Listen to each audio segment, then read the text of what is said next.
Brothers and sisters in the Dharma, may you all be well, happy, and peaceful.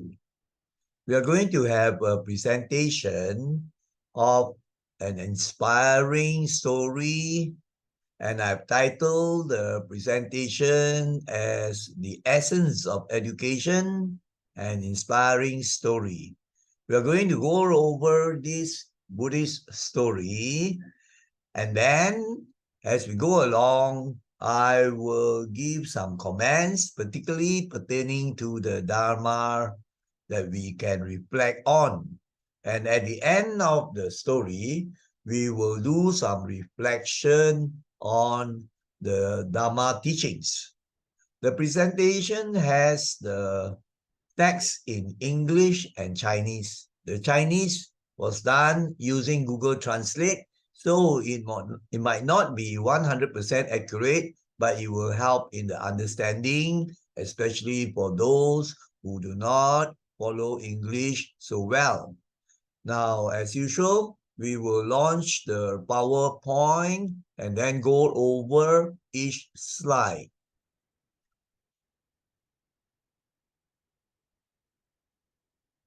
Now you can see the cover slide, which has some pictures or images. The essence of education. Now, what is the core of education? What is the primary objective of education? What is the most important thing about education? What is its main role? And we are going to discuss very important educational issues from an inspiring story from Buddhist sources. So that is this cover slide. Now let us go on to the next slide. He starts the story. He says, once there lived a Zen master in a monastery near a town, or you can say in a temple near a town. One day, one of his disciples asked him. Now here, of course, it's just a picture, might not be very accurate. One day, one of his disciples, he has many disciples where he trains them in the Dhamma. So this disciple asked this Zen master, Master, what is the essence of education? In other words, he wants to find out what is the most important thing, what is the most important objective of education, the purpose. All right, so that is the essence of education. The Zen master smiled and said, Son, one day you will know about it yourself. Now, you see, he looks after the disciples all very well and regards all of them as his sons. So he's not actually his son. He is a monk, so he is not married, so he cannot have a son. It's just a term to say that he really cares and loves all of them, the disciples, just as if they were his sons. So that's just a term only, right? So that's how he answered the disciple, who asked, what is the essence of education? And then the master replied, he said, one day you will know about it yourself. So a few days passed, and then one night, the Zen master gave a book to his disciple. He told the disciple, Son, take this book and put it on the chair in my room. So in the monastery or temple, you can say you have places for sleeping. So this, of course, is the abbot, or you can say the chief monk, like the Zen master. So he has his own room. So he asked this student disciple to take the book and then go to his room. So here you can see some images to give you an idea. Here I've just put in an animated image. These Zen masters, they do a lot of meditation, right? Meditation and Dhamma study. So that is Siu Chan. So he's a very cultivated monk and has lots of wisdom. Right? So he's training the disciples. Now let us go on to slide number 3. So the disciple took the book and then he went to the Zen master's room. All right, took the book and then went to the Zen master's room. He just not far away. He would just walk, to the place. And it was quite dark inside the room. All right, it was quite dark. No electric bulbs and things like that, and no lighted lantern or candles. There was only a little diffuse light entering the room from the outside. The outside probably, might have the stars or even the moon, or maybe sometimes along the fences, they might have some oil lamps or things like that lah. Not total darkness lah. So the room was dark, but it was not pitch black dark. You cannot see anything, you could still see very faintly lah. So the disciple entered the room with the book, right? With the book. He got a shock and he immediately ran out of the room, trembling with fear. He went to seek out the Zen master. So he opened the door and then he started to walk in, right? He wanted to go to the place where there was a chair, you see, as you could see the picture. As I say, it was not completely dark, so he could still see things. And he saw something that gave him a shock of his life. He was so scared, Was it a ghost? You'll see in the next slide. And so what did he do? He did not go nearer to the chair already because that thing that he saw was between the chair and him, you see. He was walking towards the chair, as you could see the picture there. So he was very, very scared, shivering all over. So he quickly left the room and ran out to search for the Zen master. So these are just some animated images to brighten up the presentation. Now let us go on to slide number 4. The Zen master asked, when he approached the Zen master, he did not put the book on the chair yet. What happened, son? Why are you so scared? Then the disciple, still trembling and pucat, said, Master, there is a snake in your room. As soon as I entered the room, I saw the snake coiled up a little distance from the chair. I dare not go further because the snake would bite me. So I ran out as fast as I could to tell you. That was what he told the Zen master. And he was very scared because he saw the snake. He was afraid of the snake biting him. Most people are quite afraid of snakes, right? So, except some very cultivated monks, they go to the jungles to meditate. And then, their kotis also, sometimes would be approached by wild animals. But the metta is so good, the loving kindness is so kind. They say they're not afraid. Snakes also, as some cultivated monks have described their experiences in caves with snakes or in the jungles and so on. But this was a novice monk, in a way, a young monk, they of course very afraid. Of course, we usually also be afraid. So let us see what happened. So let us go on to slide number 5. Slide number 5.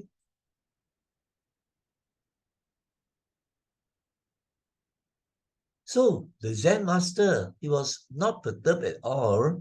He was very, very cool and calm, very composed, He's a meditation monk, a master. So the Zen master calmly said, Son, it must be an illusion. Now, illusion is a false belief or something not real, just, deceiving you, created in your mind and you think is a real thing, but it is not a real thing, right? It could be just an image representing something. Sometimes you have done, puzzles or optical illusions, right? Optical illusions, and you see some hidden images, and certain things, they are not real, you see, right?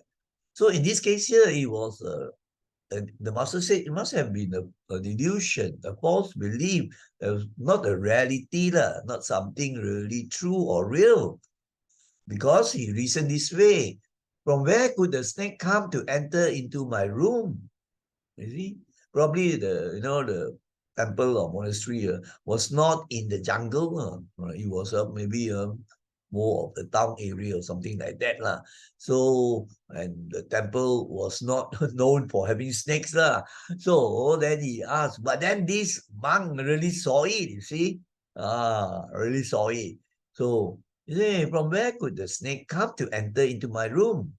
Now you have to go to the room again because he had not carried out his task, isn't it? He's supposed to put the book on the chair. So the master told him, if you still have fear because of the illusion, sometimes, illusion, that you see something, right? And you believe it, to be what you perceive, I remember, one occasion, early morning when I went jogging, so at the distance, I saw something white, inside a car, it was still quite dark, right? So I got this illusion that it was a ghost. It was a ghost. But then I was telling myself, it couldn't be. Why am I so scared and so on? So I did not even, at first, did not even dare to go near. Then I said, I must go and investigate. Then I went and found that it was a false belief. It was what you think and make out. It's not the actual reality. And the actual thing was, it was just, a white shirt, a white shirt, maybe a salesman, who was staying in the house, left his white shirt hung onto the top of from the top of the car lah. And then the wind, because the car was not completely closed, the windows still you have gaps. So the wind blew, and then the white shirt started to sway to and fro. So I got this illusion that it must have been a ghost. You see how the mind can play tricks on us. So the monk said, well, if you are still afraid of the illusion, I will give you a mantra to recite. A mantra, a chow, right? Like Om Shanti, or maybe, Om Toppo, or Om Mani Padme Hum. All these are mantras, and different religions also have their mantras which they use as, sometimes express or to settle the minds. So you can use the mantra to recite as you enter the room. Then everything will be okay. Then the disciple said, all right, master. All right, master. So he was afraid because he really believed it. Well, what he saw, isn't it? With his own eye, he saw the snake. But the master said it very likely an illusion, but he did not believe because he saw it. The master did not see it. So this actually just to show the idea of a mantra, because when you chant the mantra, you repeat the same line or phrase again and again, and then you can use a beat, a beat. You have a string with many beats strung round, maybe 108 or 21, depending on how big the trade of beats is. All right. So let's see what happens. So now the monk will be giving him something already. So let us now go on to the next one. So the Zen master continued. He said, don't have to worry. If you think there is a snake in the room, it will go away immediately upon hearing the mantra that you recite. Mantra, in this case, he is reciting, right? Reciting like Omitopo, Omitopo, or Namo Tassa Bhagavato, or Buddho, or whatever, right? So he will be chanting the Omitopo, or Namo Kwanse Namo Kwanse Pusat, Namo Kwanse Pusat, or whatever, right? Just give him the confidence, So after having explained this, the Zen master gave a mantra. It's not stated in the story what mantra, like so many lah, right? So what happened was, this particular person was very, very scared. And also saying this, the Zen master gave a mantra, I told you already, and also a string of beads to his disciple to use in his mantra recitation. Beads, now you can see here, this one actually is more taken from a source where it's a rosary, but the idea is the same, It contains all these round beads, everything to form like a necklace or a bracelet. And then as you chant the mantra, you move one beat at a time, right? The beat. This to help your concentration, right? So that your mind can settle and won't think so many things that will make you frightened. So that is this idea. So the disciple again went into the room. So now you could see the picture. The disciple entered the room, and as he entered the room, he started chanting. Maybe he was chanting and using the beat, Omitopho, and move one beat, Omitopho, Omitopho. But he was still scared, because he believed that there was a snake there, So, of course, he also would still see, even though it was supposed to be dark, but I told you about some diffuse light you could see, you see. All right. So now let's see. Let's find out and see what actually did he see. Was it really a snake? So let us now go on to the next slide, which is slide number 7 now. So the chanting of the mantra by this disciple monk did not chase the snake away. He was still there. He found that the snake was not afraid, So to the disciples' horror, he found that the snake was still there, coiled up as before. Some snakes, as you can see, maybe cobras or pythons, they can coil up, coil up like a circular already, So it was very, very still. Very still. Wow, our friend here was very, very frightened. He did not go nearer again. Her mantra also stopped chanting already. So the disciple came out of the room in fear. Still very frightened because he saw the snake. And he again went to see the Zen master. And the Zen master asked him, yes, what happened? The Zen master was very cool. Actually, it was a plan by the Zen master. The snake is still there, the disciple told the master. The mantra had no effect on the snake. So yeah, you say no effect. The chanting, you say I was chanting as you say, but then no effect. The snake was still there. So here, I just managed to get these two pictures. One here, you see, so his mind was still filled with the image of what he thought was a snake, you see. Coil up like this, coil up like this, So the Zen master was so cool, very calm. Then let us see what will happen next. Did he still have to go and continue his task? That's the important thing. So now we are at number 8 now. Slide. Don't worry, son, the Zen master told the disciple. Then the Zen master gave the disciple a lighted lamp. Now, those days, they don't have electricity, right? So it was a lighted lamp, maybe the oil lamp or kerosene or whatever. Then the master told the disciple, take this lamp there. The master told the disciple, if there is a snake in the room, it will definitely drive the snake away. This light in the lamp, when the snake saw the light, upon seeing the light of the lamp, the snake will be driven away by the light already. That's what the master told the disciple. So you solve the problem, isn't it? So the disciple still a bit not so scared already now, but still scared. So very obediently, these novice monks usually very, very respectful of the master and very obedient, right? They're very disciplined. Usually, of course, now and then you get one or two errant ones, not good ones. So very obediently, the disciple went to the room again with his lighted lamp.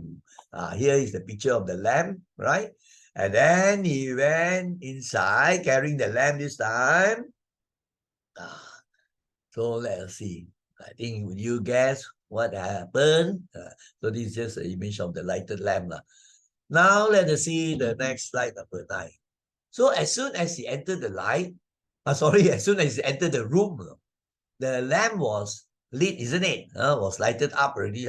So the room was bright. So he saw there was no snake at all. The room was bright. Before that, it was without the light, it was dark. Only could see faintly only. So he found that it was just a big rope coiled up lying on the floor. Here you could see, this was a snake. This was this is actually the rope. This is a rope. This is a rope. Some of the ropes you find, at a distance will look like a snake, So it looked like a snake in the dark place, especially, right? Like here you could see at the distance that you thought that it was a snake, Just as I thought that the white shirt swaying to and fro was a ghost, they couldn't make out that it was actually a shirt, an illusion. So the disciple heaved a great sigh. Hou chai The disciple heaved a sigh, great sigh of relief. Like, say, otherwise, the snake might have bitten me. He was thinking like that. So all his fear disappeared because he could see things as they truly are already. Not what your mind tells you, but what you actually now begin to know. You realize what it is. That's the important thing. To know what the thing really is. To see things as they really are. And not what you believe or what you think or what sort of concept you have or what your eyes have tricked you into. Right? You see? So then he was very happy already because the rope. So what did he do? He ran forward and placed the book on the chair as instructed, you see. Right? As instructed. I was very happy already because the rope was that we afraid of a rope, you see. So then, of course, he would go to tell the master, the Zen master. So now let us go on to slide number. Now it's number 10 already. So he then went to see the Zen master again. And he said to the master, there was no snake. It was a piece of rope. In the dark, I mistook it for a snake. The Zen master smiled. Actually, the Zen master planned all this. He wanted to answer the question he asked, what is the essence of education, isn't it? So instead of, giving all the theory and things like that, right? He devised a situation where he could teach very effectively. Right? Very, very good, isn't it? He devised a situation where the mind conceive of something which is not the reality. Your mind made it up, and then it caused your suffering. Right? So that is very true, isn't it? So education should teach us to really see things as they are. After we discuss later on, you see. So that was the very important message the master wanted to teach the disciple. Because he asked, what is the essence? What is the most important thing about education? So by this sort of way, he would show the education is to open up your mind to really understand and see things as they truly are. That the moment you have the light there, then you see what? It's a rope, it's not a snake. So education should do that sort of a thing to your mind, to light up your mind so that you understand so many things. Then you won't have the fear. You won't have the suffering, isn't it? Because you know what to do. You see the reality, not what you think it is only. So the Zen master smiled and said, son, this is the answer to your question which you asked me a few days ago. Remember, you asked, what is the master? What is the essence of education? Now you see the answer. The essence of education is to let you know, let you see the reality of things as they truly are. what is the true nature of things. So he gave the slight explanation. Just like the rope you mistook for a snake, the whole world is full and lost in a deep web of illusions. And just now I told you the illusion is really false beliefs, right? Misconceptions, wrong understanding, wrong view. So all these are the illusions. Just like, when you are dreaming, when you are dreaming, the dream is not real, right? Isn't it? But when you were dreaming, you didn't know it was not real. You thought it was real. It's only when you get up that you say, yeah, that one was a dream, so frightening, ghost chasing me and so on. And when you were dreaming, you did not know it was not real. It was only after you get up, then you begin to realize that it was just a dream. It was an illusion in a way. So likewise, in our world, as the Zen master explained, so many people, a whole world practically, when you say whole world means he is trying to tell you that the majority maybe 80, 90% majority are all they are full. That means they don't see things as they truly are. They have the wrong views. They have the wrong concept. They have the false beliefs. And they have the ignorance, not understanding the true nature of things. So begin to have a lot of suffering coming. Like for example, actually after still a lot of Dhamma to discuss. Now I just comment. Like for example, right? You don't realize it. You don't see the thing like anger is a dangerous emotion. It has so many effects, you see. So you have not contemplated, you have not learned enough. So you always just give way to your emotion, right? That you think is very good.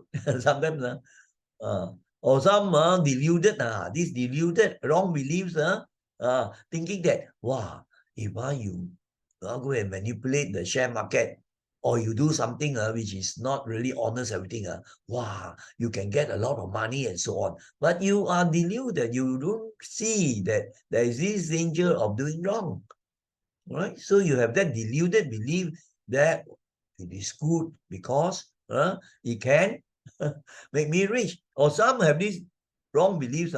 They say, if I kill this person because he doesn't pray like what I pray, then God will be very happy. Deluded, wrong beliefs. So a lot of examples, okay? Right. Some people, because of the wrong idea or not knowing, going to eat fruits which are so food, certain items of food which are dangerous, are poisonous. But they think that it's okay. You see, they think it's okay. So it's very important. You must know the thing, see them as they truly are. So that is the end of the story, actually. Now we go to very important slides that discuss the Dhamma. Now, by the way, the picture here, this monk reporting to the Zen master that this novice monk, disciple, no, there was no snake, and he said. And then I put in just two things to let you compare, right? This is a rope. This is an actual snake, actual snake. You see, in a dark place, there is some resemblance in it, right? Some resemblance, maybe both also chocolate. So that's it. This one is an illusion. Sometimes you see, wow, that it seems like it is three-dimensional, a tunnel going in, but actually it's on the two-dimensional plane. It gives you the illusion. And sometimes you have two, I think if you have tried some of the puzzles, optical illusion, they have two figures drawn in certain ways, then you think one is taller than the other. But actually when you measure with the ruler, they are of the same size. Because of other things there, give you the illusion, give you the wrong belief, right? And you believe that thing that is not real one. The real thing is that both of them are of equal height. These are examples of illusion. But more important is our life. We are like in a dream, We have not awakened. All right, awakened to really see all things as they really are one. So many things we have wrong beliefs on one. Right? Wrong beliefs. And some we find a lot of wrong beliefs, especially pertaining to people who have died, ghosts, and then certain happenings, wrong beliefs. Just as ancient people, cavemen, when they see lightning and thunder, they have the illusion that it is a god, angry, and all those things. These are not, well, we know that now, the causes and so on. So we understand things, so the fear comes down. So now let us go on to the next slide, which is slide number 11. People are ignorant as to the reality of things. Yes. Ignorance, that means not knowing the true nature of things.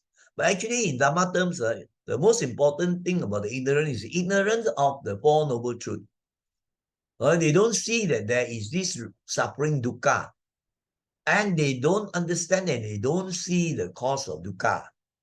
And they don't understand or see that there can be an end to dukkha. And they cannot, or they have not even encountered the way, and they use the stupid ways to get what they want. As you see, some people go to worship at the tree, at the mountains, right? And then slaughter animals and offer to the heavenly gods. Heavenly gods also don't need the things that they have all the things they want. So all these are deluded practices. So majority have a lot of ignorant beliefs, right? Superstition, they see many superstitious things. So people are ignorant. Huh?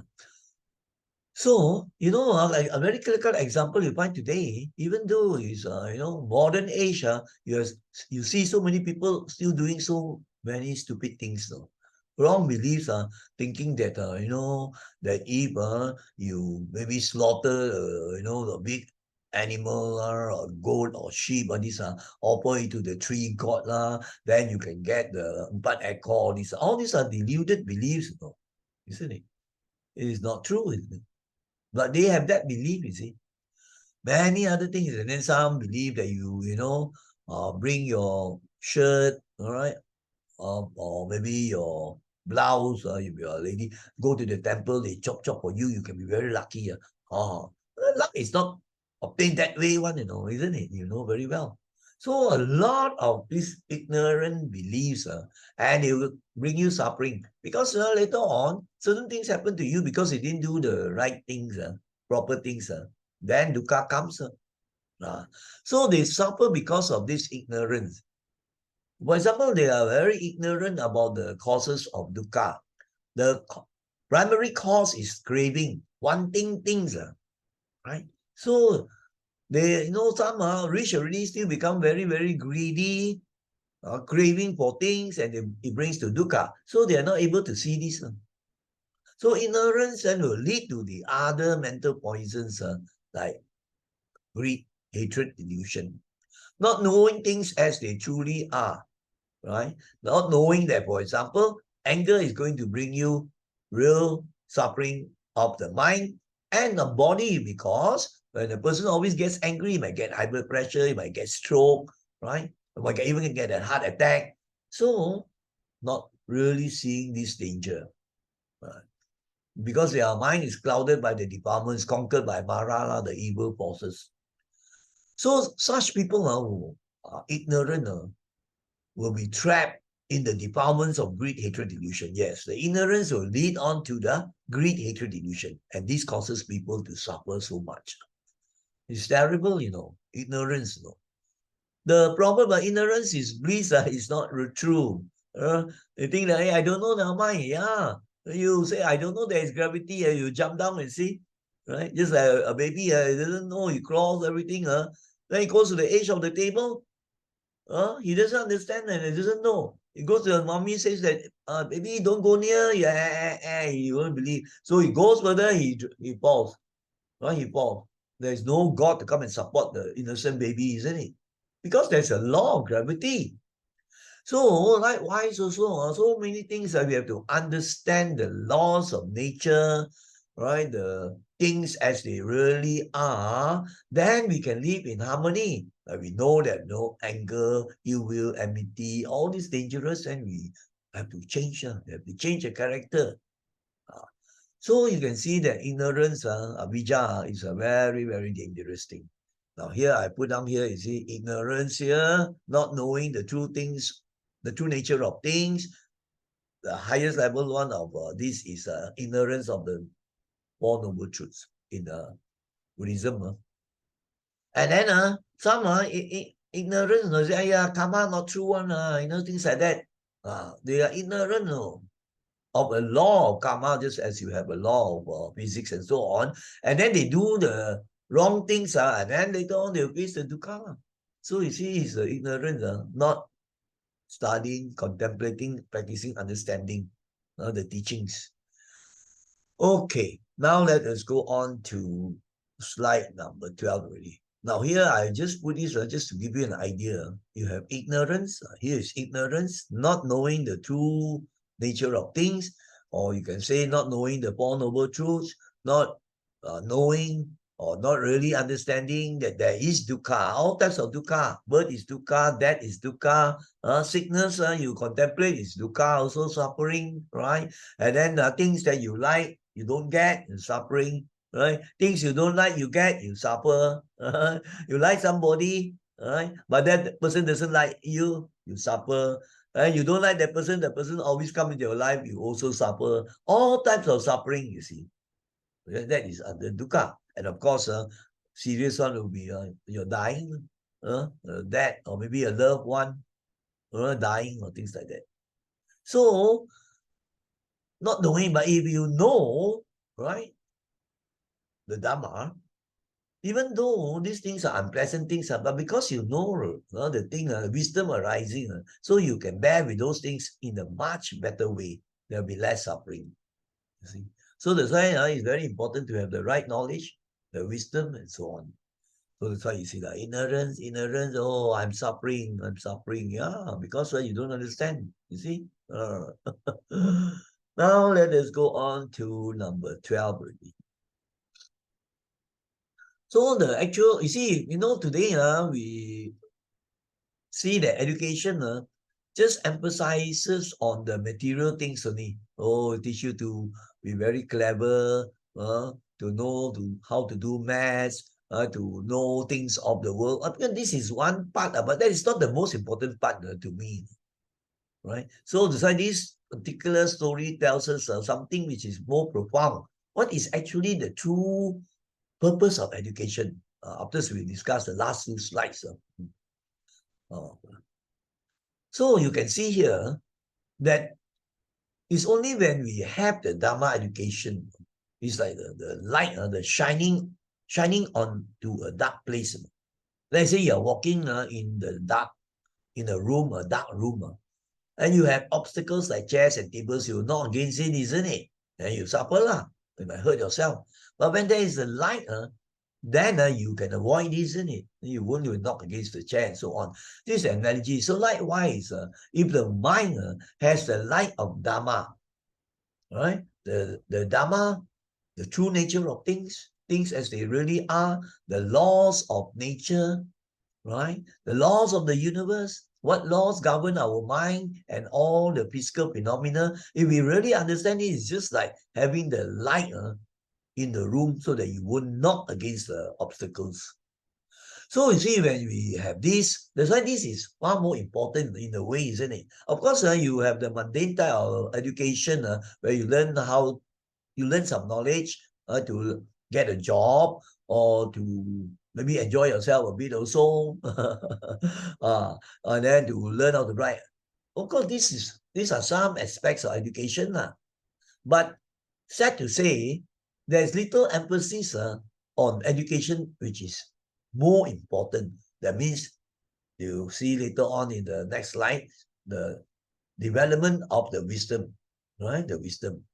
So, just now we said already, because of the ignorance, then you have illusions, or delusion, even delusion will be, you have the type of beliefs which are not in line with what is the truth, You're deluded. Again, connected to the wrong belief, you see. So you want to remove all those things. You cannot just go and just read history book, what call it, geography book. I mean, all this you get knowledge, but you can't get the Dharma as you can get when you study through the Buddha's teachings, the suttas, and then reflect, discuss, contemplate, and practice. Then you find your mind changes. So ignorance will be cut. All right, then you know things as they truly are. Then you know the right ways in order to live more peacefully and happily, you see. So you see the essence of education, and I would say here, the most important of which is Dharma education. It's a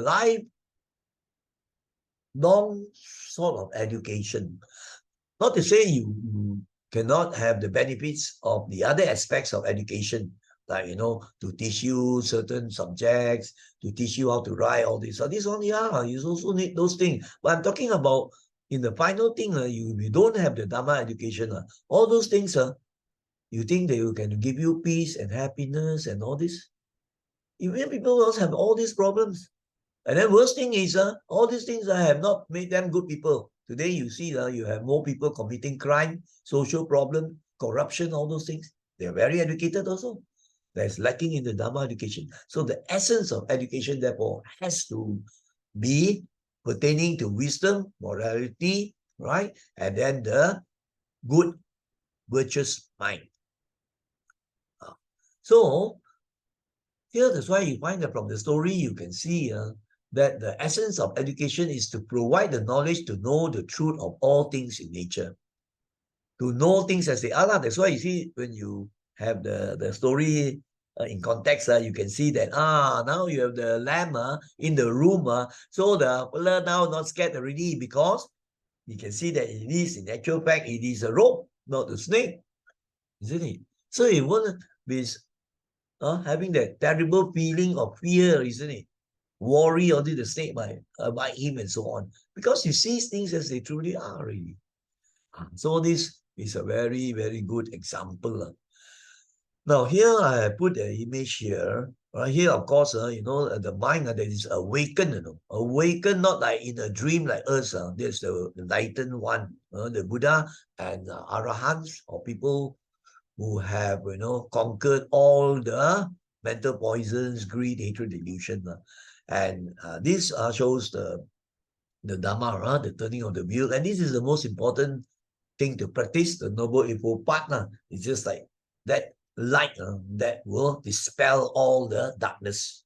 That light that will cut all the dukkha by removing all the defilements of great hatred, delusion. So that is a Noble Eightfold Path. I'm not going over all these because you have probably seen this before. So now I have tried to link up the story with the Dharma, right? With the Dharma, and then you can maybe realize certain things or see certain things, how important it is. How important was the lamp in that dark room to solve the problem of that person being so fearful, so anxious, isn't it? Mistaking a rope for a snake. So it's the light of Dharma. In one of the youth camps, we use the theme, I remember, Buddha my guide, Dharma my light. That is a very good sort of a theme. Buddha is the perfect guide, teacher of gods and men, right? But if you think of taking refuge, Buddha, Dharma, Sangha, if you will ask which is the most important refuge, actually it's the Dharma. It's the Dharma that is most important. But the Buddha, of course, you find he did not invent the laws. He just discovered that the laws were like that, And some people, they don't understand. They say, oh, always pray to Buddha. The Buddha says that those who see the Dharma see me. And more important, if you are grateful to me, then you will practice the Dharma. Not to go and offer him fruits. or kueh or what, it's in the scripture, he mentioned like that. So now let us go on to number 13 now. Slide number 13. Number 13 now we are going to discuss 12 points, right? Because of time constraint, I have to briefly go over those very important things now. So here we are contending, this is the based on the story that the most important or the essence of education is to develop wisdom. Other things, of course, they have their roles, but we are talking about the most important thing, the essence. Other things like to give you knowledge, to enable you to earn a living or find a job, or enable you to read and write, which is also very important living in the world. But if we don't have this wisdom thing, then we will have dukkha, then we will face a lot of conflicts and then trouble in the world and all those things. That's why. So finally, the most important is wisdom. If you have the wisdom, other things can fall into place, You have the wisdom, you can also learn the ordinary knowledge. You know how to go about it also. So it's the number one objective, I would say, to me. So now let us now go over this.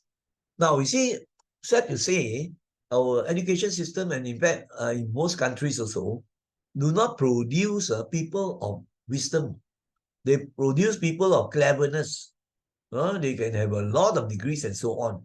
But you can see even people who are so-called very educated, have studied until universities and getting PhDs and so on, yet have lots and lots of problems also. Isn't it? Because they don't have that wisdom. Ajahn Brahmavamso, I think you all have heard, when he was in Cambridge, he was a brilliant scholar, physicist and so on, and then later on, I think he got first class or something like that, very good. Then people ask him, why? You don't want to continue? Maybe you can become a professor, or maybe you can get a PhD and so on. He said he has seen enough. Even at Cambridge University, so many famous scientists, Nobel Prize winners and so on, he said they may be very knowledgeable, very clever, intelligent, but they are not really peaceful and happy. Some still have bad temper, quarrel with each other, and all the things. So he say, no, he say, so then he's touching on this already. He wants to find the truth. Finds the truth so that they develop, so can they develop the wisdom, and then with that, you can get the peace and the happiness. That's why you can see. So if a person is truly educated, if he's really truly educated, he will have great wisdom. But today, you have educated fools, People are very educated, but become terrorists and bomb other people and cause so much suffering. People are supposed to be educated and rule the country, maybe very top guns in the government, but yet cheat the country of millions and millions of dollars also, isn't it? All over the world, you hear of this. Some dictators and so on. And then there are some scientists, wow, very, very smart. They go invent the weapons to kill others. So you see, that is the world with its dukkha. But here, it's different. If you have really a true good education, then your wisdom grows. So if you were to ask me, I would say, yes, this is a very, very important thing. So when you come into contact with a person who's supposed to be very educated, then you can just find out, right? Or you can actually find out yourself, is this person truly educated? If he's truly educated, he will have great wisdom. That is what I would consider. And then you say, then what are the characteristics? Here we list down 12 characteristics of the truly educated person with the wisdom. So if you have such a person, number one, he has overcome to a great extent the unwholesome desire, greed, and clinging. No longer greedy, covetous, or grasping for things, cheating other people. Today you have educated people. You think to scam another person or con another person, you don't need the intelligence that they have. They have education. But using the wrong way, that is not wisdom. Wisdom is will be in the right direction, doing good on you. So if a person is, having that bad desire, a desire to cheat the person, desire to take somebody's wife and all those things, and then the greed for money, for possessions, land and all those things, and then grabs and those things won't let go. You ask them to go and help the poor, everything, the most of the thing they will keep and then maybe give their sons only. So you see, it's terrible, isn't it? So there's the first one. The second one is this. The second one is, he has overcome to a great extent anger, ill will, enmity, and hatred. If you're educated and then you're still very, very hot temper, and then hate people, want to take revenge, has a lot of enemies, I don't think he's truly educated. He's not a truly educated person. So this is another way you can see whether a person is truly educated. Will come with wisdom, you see. And then the third one, he has overcome to a great extent. He completely overcome all these things. He's become a Buddha or Arahant already. That's why I put that to a great extent. If he has conquered all these things no more already, then he becomes enlightened. But here you are talking ordinary people, you see. So why today you can see the different levels of people, like Nelson, Mother Teresa, Nelson Mandela, all those things are great people with the wisdom, educated, with the wisdom, help so many people. And there are people also, Einstein also. So he has overcome to a great extent delusion. Delusion will be the wrong views, wrong views of things, and clinging all to these things. And the wrong view can be very dangerous, as I told you. They can even when kill somebody because they think that they are right. But killing another person, can it be right? Right? Just because the person follows another religion, or the person has a different belief, but he's not harming other people. He just lives his own culture. So you can kill the person, and then some torture them also. Terrible. And then you find if a person is educated, he should be very humble. He doesn't have the ego self, very proud, conceited, that is also a very important point to consider. And then if the person is really truly educated with the great wisdom, he will understand the laws of nature, right? Things as they truly are. You will understand how the mind works. What sort of things can cause the mind to be unhappy? What sort of things are considered harmful to himself and others? So he understands nature's laws and so on. This one is a high levels of things that you have to practice cultivating, including meditation, all this. So then another point is, this one is very important.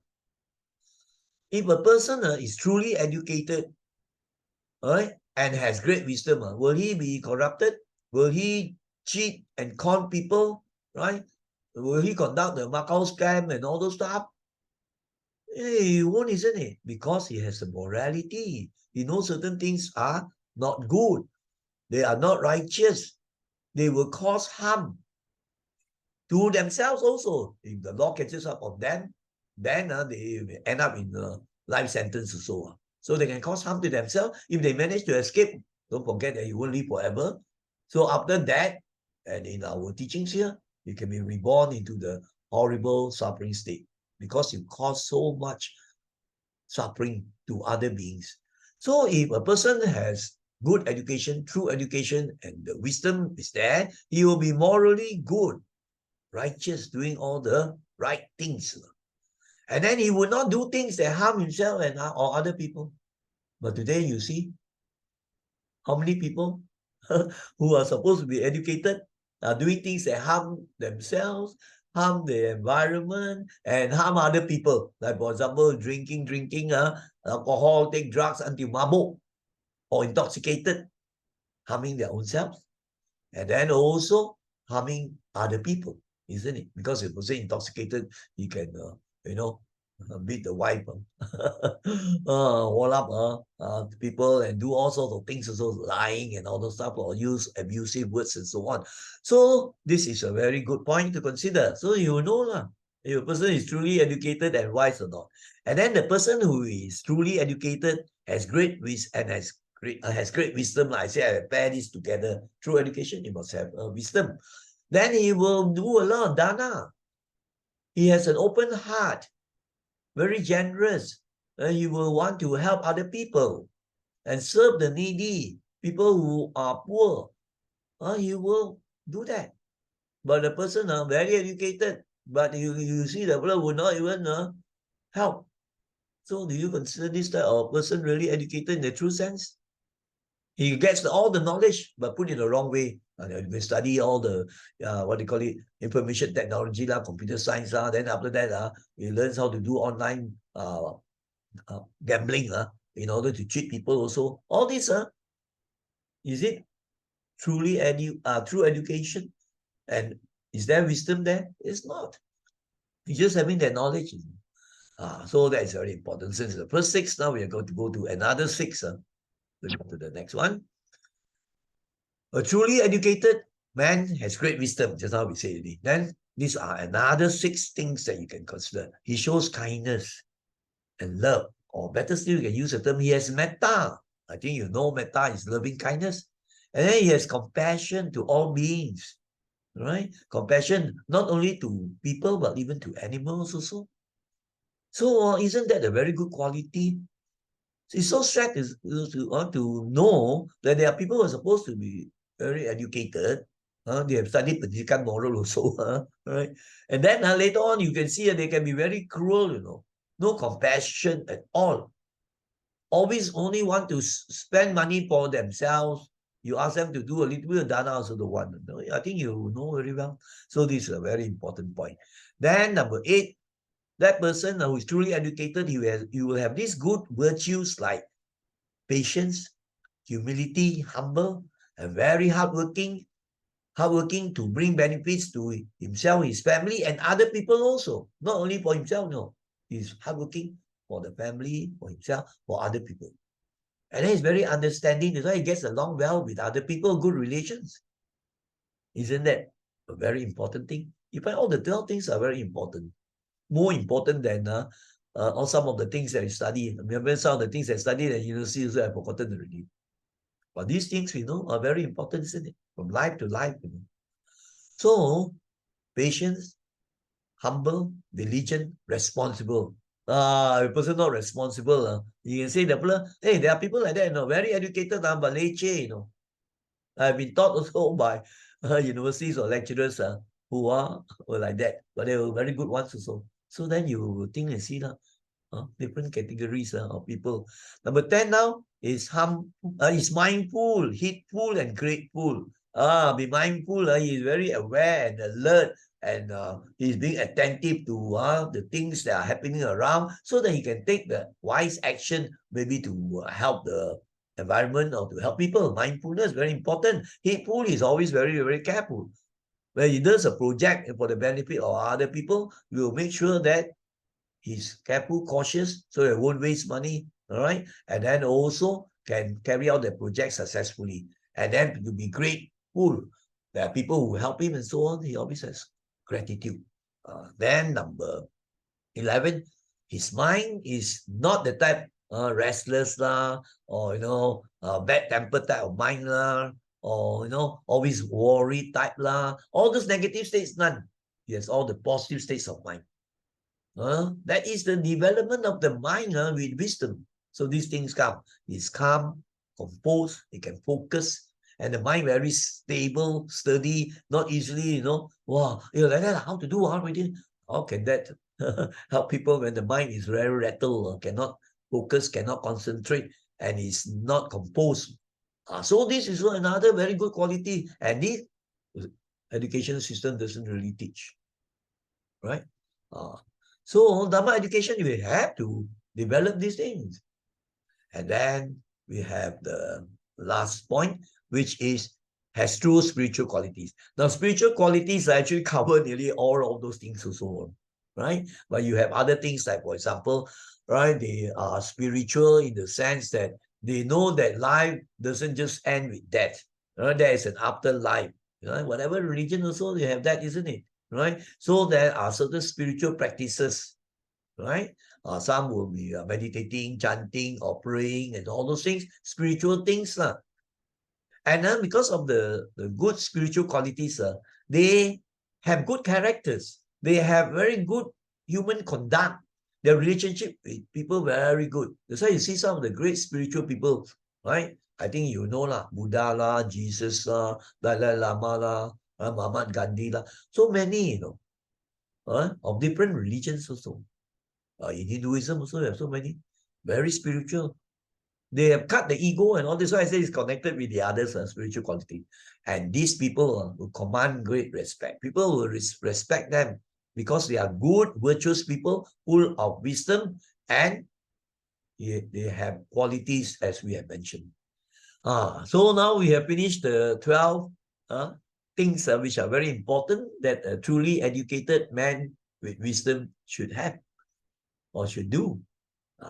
So now let us go on to the conclusion. So I hope you have managed to, get some very important things. You can view these things again slowly when it is posted later on. This Thursday, I'll post this already.